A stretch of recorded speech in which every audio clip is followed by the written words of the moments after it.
Here's a set that I've really been looking forward to building. It's the Funwhole A-frame cabin, set number F9013, and it comes with lights, which I believe most of the Funwhole or Lumi brick sets have.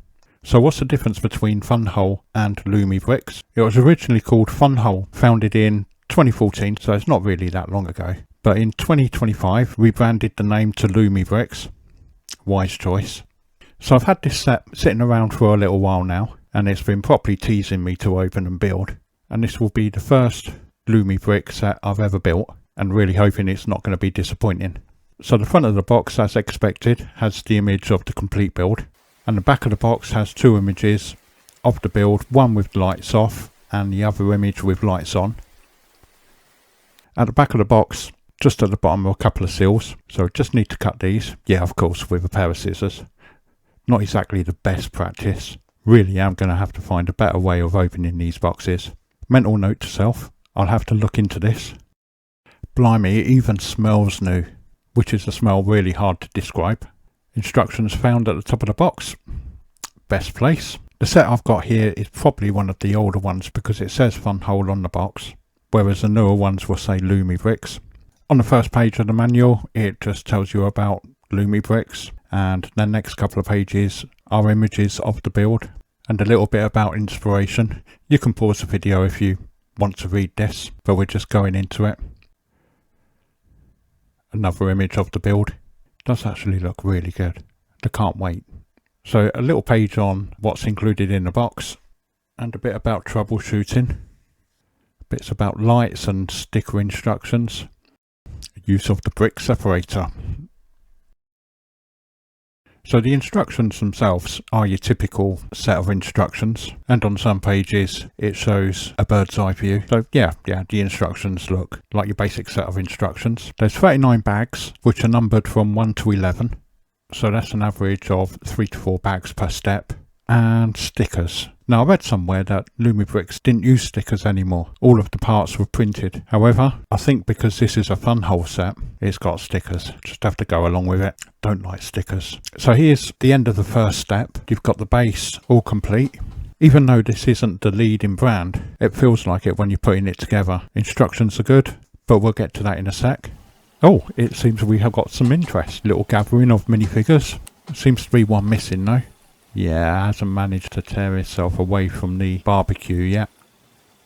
So here's another image of the end of the first step. So back to the instructions. I wanted to use PDF instructions, so I went to the website and found the steps, just so the booklet didn't take up too much room. So I went to the website, downloaded the PDF file, and found that the steps were a little bit different. So I think they were using the same bags, but a different way of building it. So here's a couple of pages from the manual, and this is the way that I've built it. And here's a couple of pages from the PDF file, and it looks like it started with the water first. So I think I'll have to stick to the manual, just in case of major differences. Here's the end of step 2. No problem with the build so far. My only bugbear is the stickers. I'm not the best at putting stickers on. In fact, I completely suck at putting stickers on. Here's one I put on. It's the tree stump, and the print looks okay, but the actual sticker overhangs. Here we got a couple of steps leading up to different parts of the cabin. Minifigure in the background, you can see it, pink arms, still standing at the barbecue. So on to the end of the third step, where you can start seeing the base of the cabin and the introduction of the light system. You can see the lead trailing through. So putting the lights in are actually fairly simple. Here in the manual, it has precise instructions and specialised parts where you can pin down the wires, and it's just a case of following the instructions as you normally would. I built a few sets where lights were introduced after the build, which was using sticky pads, and I found that really awkward and unimpressive. But so far this has got my thumbs up. Here's the battery box, and it's got studs at the top and studs at the bottom.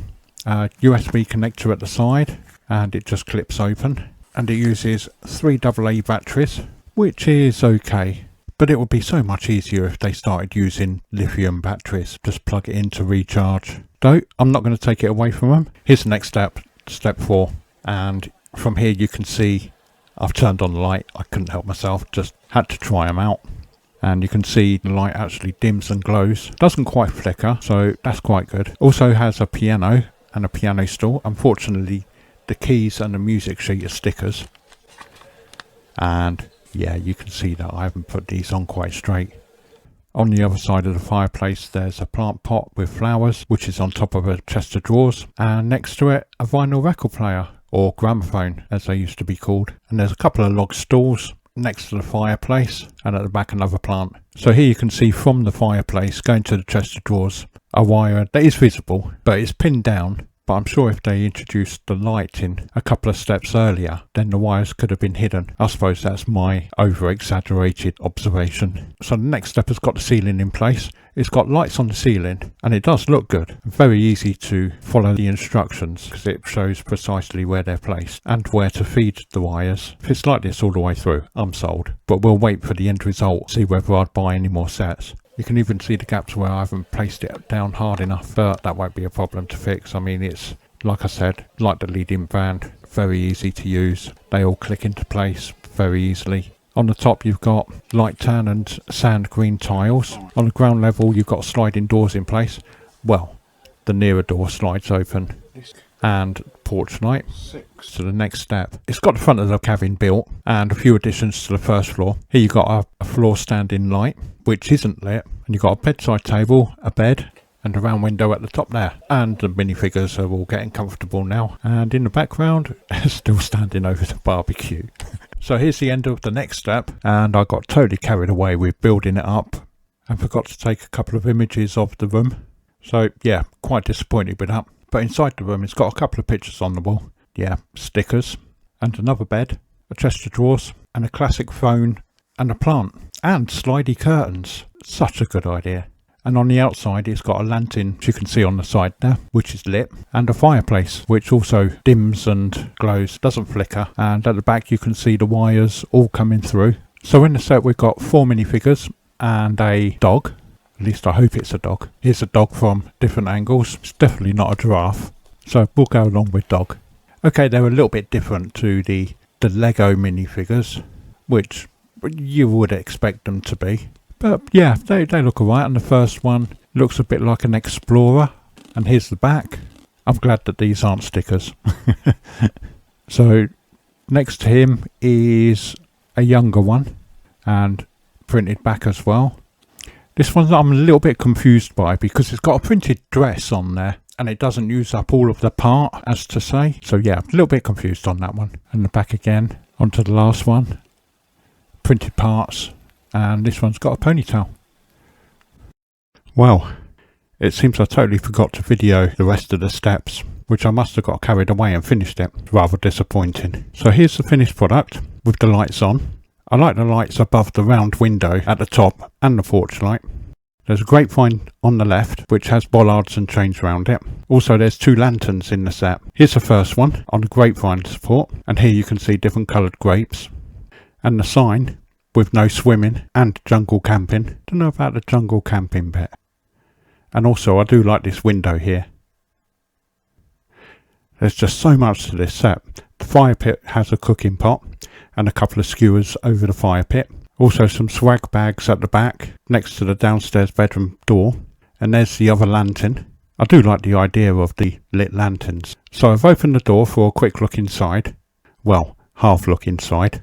There's a rug on the floor with a stool, and you can also see the vintage telephone next to the plant pot on the cabinet. Above the downstairs bedroom there's a balcony which has a telescope and a rocking chair, and the hatched window is pretty cool. Closer look at the downstairs. There's a picture on the wall. Onto the next floor. There's a crate with a trophy and a guitar in it, and on the bedside table there's an alarm clock, not missing the 2 lights on the walls. The hatch is easy enough to close and doesn't really look that odd being closed. Now that the cabin is on the turntable, we can take a look all round without any dodgy zooming in. This part of the video is with the lights off, and I don't know why, but the tree sticks out like a sore thumb. There's not really that much I can say about it. It's a tree. I like the idea of the water going round part of the cabin and the foliage on the sides of the cabin, but I'm unsure about the foliage around the balcony. There is supposed to be stickers on some of the black tiles on the sides of the cabin. I did put 2 or 3 on, but you can hardly see them, so I'll give that a miss. This time we've got the lights on, and I've also put the side hatch up. I do think the designers did a good job with this set. especially the placement of the lights. I'm sure that I've missed a few bits and pieces around the cabin, like the frogs. I like the lights on this side, at the bottom of the cabin. And in this part, the cabin is nearly in a pitch black room. Not quite pitch black because I needed a little light for the camera, and also maybe a little bit extreme, but I did want to see it in a dark room, and I'm sure that you also wanted to see it in a dark room as well. So just in my opinion, if the back was built up, it would stop quite a bit of bleed coming from the lights. But there are elements to this which I really do like. I think the lanterns look amazing, as with the lights at the front, and also like the fact that some of it looks dark as well. Not everything is lit up, and it's not so bright, in your face Christmas tree effect. Even though I like the lights at the bottom, I think they're just a fraction too bright. If they were a little dimmer, then this could possibly be one of the best sets that I've built. Well, of course there's other sets that I've built, like the oversized Millennium Falcon, and not so long ago the medieval sets, just for the detail on the outside. Shame about the lighting though, that should never have happened.